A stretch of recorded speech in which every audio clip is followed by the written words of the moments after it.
नमस्कार बच्चों, मैं श्रीमती विभा सोनी।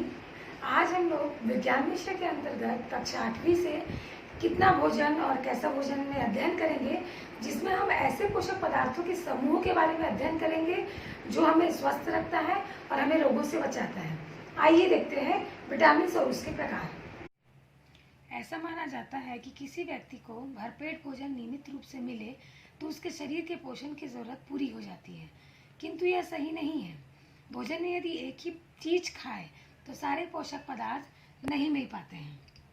यदि भोजन में मुख्य खाद्य पदार्थ और प्रोटीन, वसा वाले पदार्थों के साथ पर्याप्त विटामिन और खनिज लवण वाले पदार्थ हो तो भोजन संतुलित होता है। चार्ट में दिखाए अनुसार संतुलित भोजन में प्रोटीन, कार्बोहाइड्रेट, कैल्शियम, फल, सब्जियां खाना नितांत आवश्यक है। साथ ही खूब पानी पीना आवश्यक है। संतुलित आहार के फायदे: वजन को नियंत्रित रखता है, बीमारियों का खतरा कम होता है, शरीर को ऊर्जा मिलती है, मानसिक स्वास्थ्य और मूड अच्छा रहता है, पर्याप्त नींद आती है। आगे देखते हैं कि संतुलित भोजन क्या क्या खाने से हमें मिलेगा।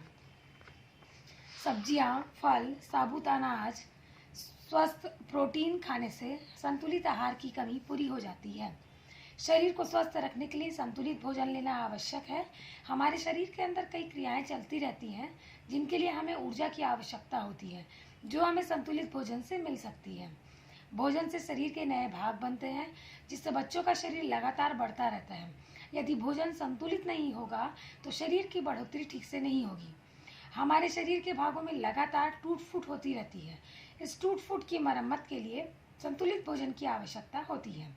विटामिन और लवण भी संतुलित भोजन के भाग होते हैं और ये हमें रोगों से बचाते हैं। विटामिन ए के दो फॉर्म में पाए जाते हैं, रेटिनॉल और कैरोटीन। विटामिन ए आंखों के लिए बहुत आवश्यक होती है। यह विटामिन शरीर में अनेक अंगों जैसे त्वचा, बाल, नाखून, ग्रंथि, दांत, मसूड़ा और हड्डी को सामान्य रूप से बनाए रखने में मदद करता है। विटामिन ए की कमी से ज़्यादातर आंखों की बीमारियां होती हैं, जैसे रतौंधी, आंख के सफ़ेद हिस्से में धब्बे। यह रक्त में कैल्शियम का स्तर बनाए रखने में भी मदद करती है और हड्डियों को मजबूत करती है। बहुत सारे स्रोत हैं, जैसे गाजर, पनीर, दूध, टमाटर, हरी सब्जियां, पीले रंग के फल हमें खाने चाहिए, जिससे हमारे विटामिन ए की भरपूर मात्रा में पूर्ति होती है। आगे देखते हैं विटामिन बी। यह हमारी कोशिकाओं में पाए जाने वाले जीन, डीएनए को बनाने और उनकी मरम्मत में सहायता करती है। इसके कई कॉम्प्लेक्स हैं: B1, B2, B3, B5, 6, 7 और 12। यह बुद्धि, रीढ़ की हड्डी और नसों के कुछ तत्वों को बनाने में मदद करता है।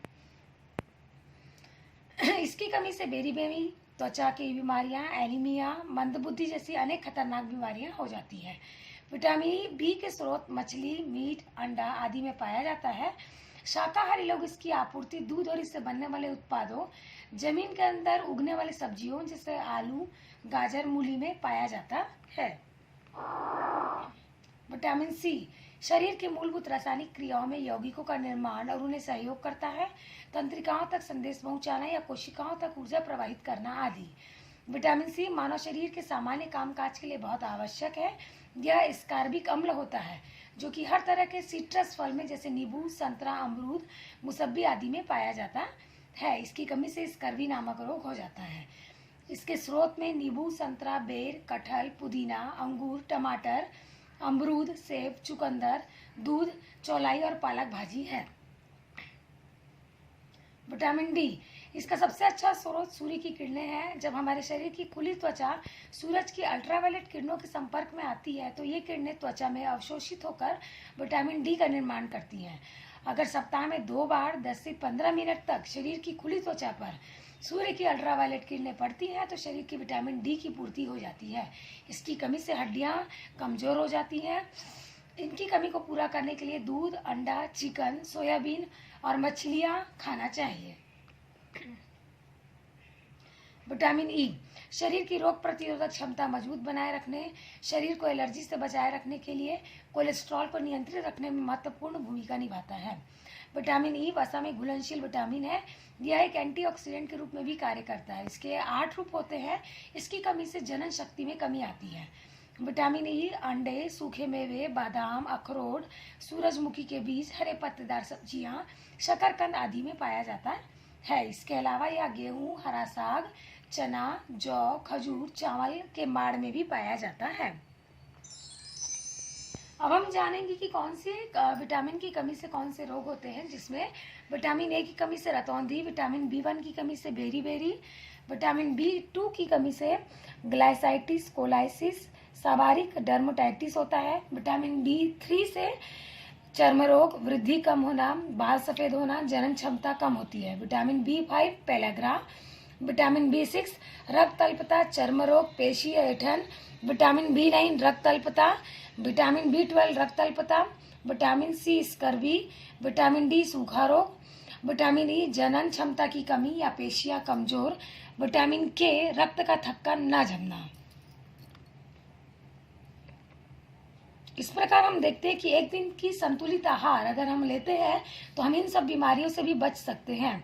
जैसे 50 ग्राम चीनी का सेवन, 285 ग्राम आटे का, 285 ग्राम चावल का, 50 ग्राम दाल का, 50 ग्राम हरी पत्तेदार सब्जियां या अन्य 100 ग्राम अन्य प्रकार की सब्जियां, कंदमूल 60 ग्राम और 200 ग्राम दूध पीने से हम संतुलित आहार के अंतर्गत आते हैं और हम इन सब बीमारियों से बच सकते हैं। Thank you.